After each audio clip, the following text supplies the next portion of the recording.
Welcome back to the video. And अभी बज रहे हैं, क्या टाइम हो रहा है, 1 बज चुका है।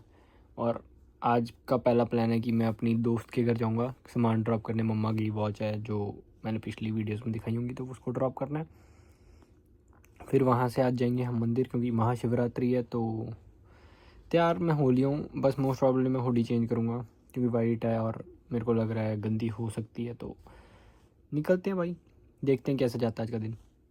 सामान दे के निकल गए भाई, उसके घर आया था, सामान पकड़ा दिया है।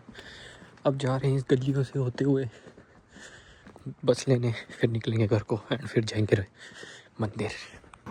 बस का वेट चल रहा है भाई, मतलब ऐसे तो सरी आने का मन ही नहीं करता, इसके लिए तो बस ही नहीं मिलती टाइम सिर भाई यहाँ पे।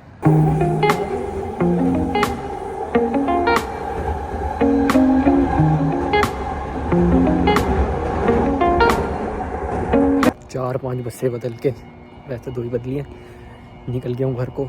घर मैं पहले इसलिए जा रहा हूँ, एक तो फ़ोन चार्ज कर लूँगा थोड़ी देर बैठ के, और भाई मैं हुडी पहन के आया हूँ और ठंड बहुत ज़्यादा लग रही है अब। तो पहले सोच रहा हूँ घर जाऊँगा, तब मैं टोपी लगा लिया, ठंड लग रही थी।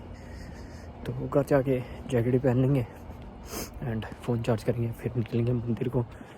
टेक्निकली मंदिर 8 बजे बंद होता है। मेरे घर के पीछे भी एक मंदिर है, अब देखते हैं मैं कौन से में जाऊँगा। मैं वहाँ कभी नहीं गया जो घर के पास है, तो हो सकता है मैं वहीं चल जाऊँ क्योंकि पास पड़ेगा। लेट्स सी भाई, पहले घर पहुँचते हैं, फ़ोन चार्ज करते हैं। ये मंदिर को, घर के पास वाले मंदिर में जा रहा हूँ क्योंकि अंधेरा हो चुका है, ठंड लग रही है। दूर कौन जाएगा, वैसे ही बहुत ठंड है भाई आजकल इधर। तो देख के आते हैं क्या बनता है, क्योंकि मैं इस मंदिर में गया नहीं, मेरे को पता नहीं खुला होगा कि बंद होगा। तो चलते हुए देखते हैं। मत्था वगैरह टेक लिया मैंने, अंदर आरती चल रही थी तो मैं अंदर जाना भी प्रेफर नहीं कर रहा था क्योंकि बहुत ज़्यादा ही रश था अंदर, तो इसलिए मैंने बार बार से ही शिव जी के पास माथा टेक लिया। तो ऐसा था कि अंदर बहुत ज़्यादा ही एक्स्ट्रा भीड़ थी, तो मैं इतनी भीड़ में जाना पसंद नहीं करता। तो मैंने बाहर शिव जी का जो था वो, मतलब ऐसे अलग अलग टेम्पल है जहाँ आरती होती है वो अलग था, और जहाँ शिव जी का वो कहते हैं वो रखा था वो अलग जगह पे था। तो मैंने वहाँ पे माथा टेक लिया, जल चढ़ा दिया एंड अब अपन जा रहे हैं घर पे। कमरा साफ़ करेंगे, थोड़ी सी घर पे पूजा कर लेंगे क्योंकि हम पे तो घर पे भगवान पड़े हैं, मतलब हाँ रखे हुए हैं मैंने। तो घर निकल गया। अब ये होता है अगर तुम थोड़ा हाईवे के पास रहो तो रश ही रश होता है यहाँ पे, थोड़ा सा चेंज है। नंदन का फ़ोन आ गया है तो अब हम दोबारा मंदिर जा रहे हैं, पर अब हम दूसरे मंदिर जा रहे हैं। तो चलते हैं। अभी क्या टाइम हो रहा है, 7:51 हो रहे हैं। 8:30 उसने पहुंचने को बोला था, 40 मिनट मेरे को लगेंगे, तो निकल मैं चुका हूँ। देखते हैं कितनी देर में पहुँच जाते हैं भाई। और भाई मंदिर तो पूरा ऐसे मेले की तरह सजा हुआ था एंड बहुत एक्सट्रीम लंबी लाइन लगी थी, बट इन्होंने बहुत अच्छा डेकोरेट वगैरह करा हुआ था और लाइन ही नहीं ख़त्म हो रही थी भाई। हम एक कोने में पहुँचते थे तब लगता था ख़त्म होगी, फिर दूसरे कोने में पहुँचते फिर लगता था लाइन ख़त्म होगी, एंड इधर गाना गुना चल रहा था। मतलब सब कुछ बहुत अच्छे से करा हुआ था। एंड मैंने पहली बार अपनी लाइफ में आइस शिवलिंग देखे हैं। मैंने ट्राई करा है दोनों क्लिप्स अटैच करने की, तो ये आइस के बने हुए हैं भगवान, मेल्ट हो रहे थे वो धीरे धीरे भी। और जो एक शिव जी की भी इन्होंने मूर्ति बनाई थी वो भी आइस की बनाई थी। दैट वाज सुपर क्रेजी, मैंने ऐसी चीज़ कभी नहीं देखी थी आज तक। एंड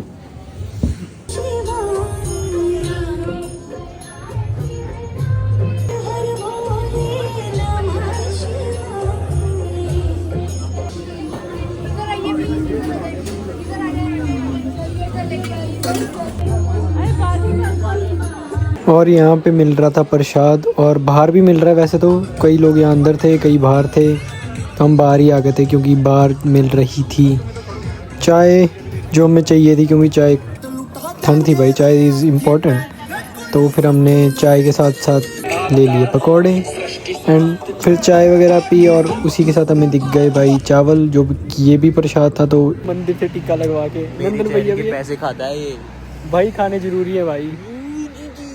भाई अभी देखो भाई, हमें बस दिलाने के लिए खड़ गया है। बाहर से कुछ ऐसा मंदिर दिख रहा है भाई, दिख रहा है बाहर से भाई। डेकोरेशन चेक करो भाई, अंदर मंदिर भी दिखाया है वैसे तो मैं स्टार्टिंग में, पर हाँ। और आज भीड़ कुछ एक्स्ट्रा ऑर्डिनरी है बस के लिए भी। नंदन भैया कुछ बोलना चाहोगे? खाना अच्छा था, भांग खत्म हो गई थी। पीने आए थे पर भैया को मिली नहीं। सो सैड भाई, सो सैड भाई, सो सैड भाई। आ गया मंदिर से, घर को जा रहा हूँ। एंड कुछ एक्स्ट्रा भीड़ थी और ऐसा लग रहा था जैसे मेले मूले भी नहीं आ जाते इंडिया में, वैसा कुछ प्रोग्राम सेटअप था। तो थोड़ा बहुत प्रसाद खाया था। अब घर जाके फटाफट खाएंगे रोटी एंड जाएंगे सो, क्योंकि 11:30 हो चुके हैं। और कल मेरे को 2 बजे काम पे जाना है, क्योंकि मेरी वैसे टेक्निकली संडे शिफ्ट होती है, पर मेरे को संडे इस बार ऑफ दे दिया था। I don't know why, but of था, तो चिल कर रहे हैं। अब मंडे को जाएंगे भाई काम पे, क्योंकि काम भी ज़रूरी है। एंड थोड़ा 1-2 और चीज़ें चल रही हैं अभी। वो इससे ज़्यादा मंडे जो मेरी क्लास होती है वो कैंसिल है, इसलिए मैं 2 बजे काम पे जा रहा हूँ भाई। अभी बस घर की वॉक कर रहा हूँ एंड जा रहे हैं।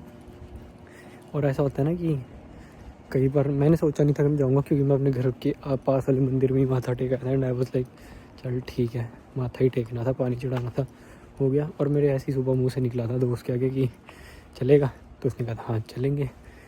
तो पर ठंड ऐसे बढ़ गई थी, फिर मेरा आलस आ गया था मेरे को वैसे टेक्निकली तो, कि मैं नहीं जाऊँगा आलस के कारण। बट भगवान ने बुलाया था तो हम चले गए।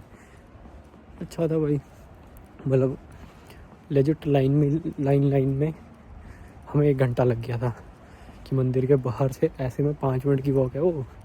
कभी तुम नॉर्मल डेज पे मैं दिखाऊंगा तुम्हें, तो लेजिट 5 मिनट की वॉक नहीं है अंदर तक जाने की, पर इस बार ही ज़्यादा लग गया। तो हाँ 1 घंटा लग गया था। फिर आधा पौना घंटा हमने ऐसे थोड़ा देखा इधर उधर, और उन्होंने जो शिवलिंग्स बनाई थी वो दोनों आइस की थी भाई। दैट वाज समथिंग क्रेजी, मुझे नहीं पता था, क्योंकि मैं पिछली बार इधर नहीं गया था, दूसरे टेंपल गया था, क्योंकि मेरे को पास पड़ता है इस्कॉन टेंपल, तो मैं वहाँ ही गया था। और याद नहीं, क्योंकि पिछले साल था वो, हमें पिछले महीने की बातें नहीं याद रहती आजकल। भाई ये पुल क्रॉस करेंगे, घर को चल जाएंगे। और जो नया अपडेट है इधर का भाई, पुल चल पड़ा है पर इसका ट्रैफिक नए ब्रिज पे डाइवर्ट हो रहा है। इंडिया की तरह नहीं है यहाँ के ब्रिजेस कि गिर जाएं, जैसे इंडिया में तो आए दिन ब्रिज गिरते रहते हैं। वो पुराना पुल, लाइक पुराना ब्रिज 2 लेन था, अब इन्होंने 4 लेन ब्रिज बनाया है, तो इसलिए ये सारा ट्रैफिक उधर डाइवर्ट कर देते हैं अभी ये लोग। ज़्यादा इंडिया में जितने ब्रिजेस बने हैं कोई ना कोई गिर ही रहा है, कभी किसी की गाड़ी पे, कभी किसी पे। अब तो ऐसा लगता है कभी इंडिया आए और गाड़ी चलाना भी सेफ़ नहीं है, पता चल जाए कोई ब्रिज अपने पे गिर जाए। इतना डेंजरस हो चुका है भाई इंडिया। मतलब इस पॉइंट पे मेरे को ऐसा लगता है कि सरकार की गलती नहीं है। अब सारे लोग सरकार को गलत कहेंगे, गलती उनकी है जिनके पास ब्रिज बनाने का टेंडर था, क्योंकि वो ही पैसे खा रहे हैं और मटेरियल नहीं सही यूज़ कर रहे। तो अब इसमें मैं ये नहीं बोलना चाहूँगा हाँ भाई मोदी जी की गलती है, मोदी जी ने ब्रिज बना दिया। मोदी का काम परमिशन देना था, आगे के जो मंत्री हैं उनके हैं। और हमेशा ये पार्टी की गलती नहीं है, ये इंसानों की गलती है। तो भाई चूज़ योर लीडर वाइजली, ऐसा तो मेरा मानना हो चुका है। अब कोई फ़ायदा नहीं भाई।